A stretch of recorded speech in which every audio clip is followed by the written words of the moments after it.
So I spent all week practicing the pronunciation of this, and I think I've got it. It's volcano. I think it's reminded us in a wonderful way that we actually are very close to one another, and we, as Chera said yesterday, we were brought together sharing a common cloud of volcanic ash. It is, in fact, a very small world, and one that is wonderful to bridge with this technology.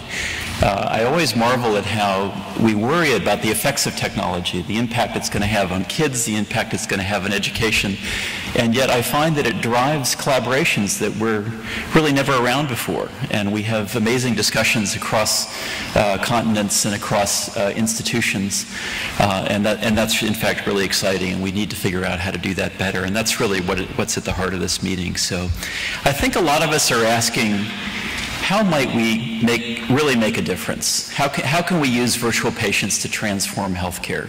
This is not about the technology. That's not what we're about. We're really trying to make a difference, and Terry alluded to that in his presentation. And I just wanted to pick up a number of the themes that he described, but particularly to come back to that issue of collaboration. And I see three areas of collaboration that are extraordinary and that I think have been occurring inside MedBiquitous and, in fact, inside many of the collaborative efforts that are being celebrated at this meeting. And they're around standards development, evidence gathering, and around pedagogical innovation. And Ron Harden will make a point, I think, probably later this morning, and made it to at our board meeting last night, that we need to be about much more than just the technical standards development. Yes, we have to do the technical standards well, but we're not going to get where we want to get until we figure out how to do these three kinds of collaborations. So I'd like to talk about these three areas of collaboration.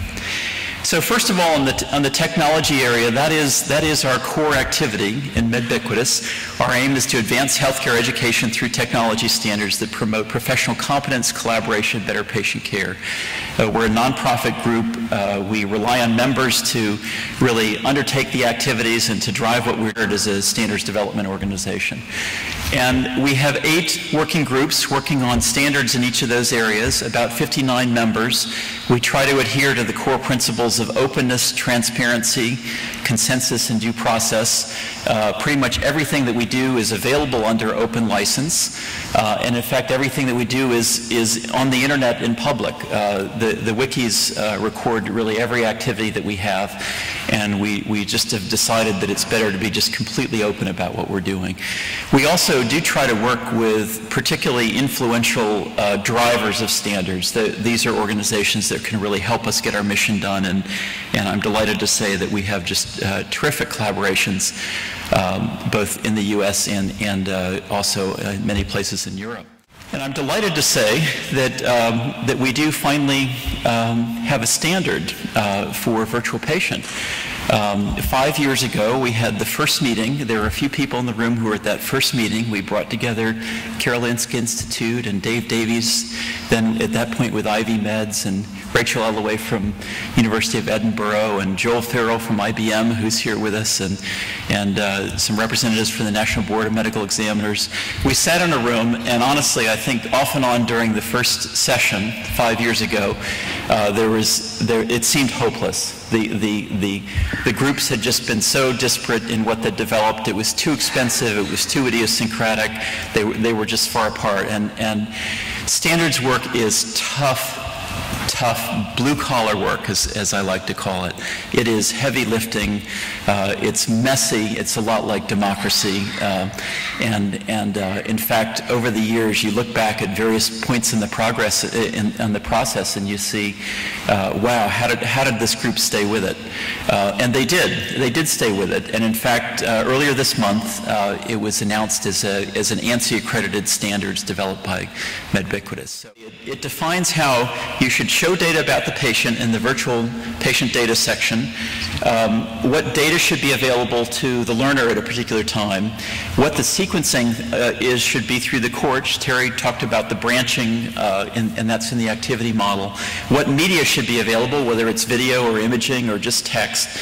And it basically orchestrates that, brings it together so that the places where an individual learner is are all nodes, and it defines what those nodes are. And then the player is also defined that says, here's how technically you walk someone through this experience.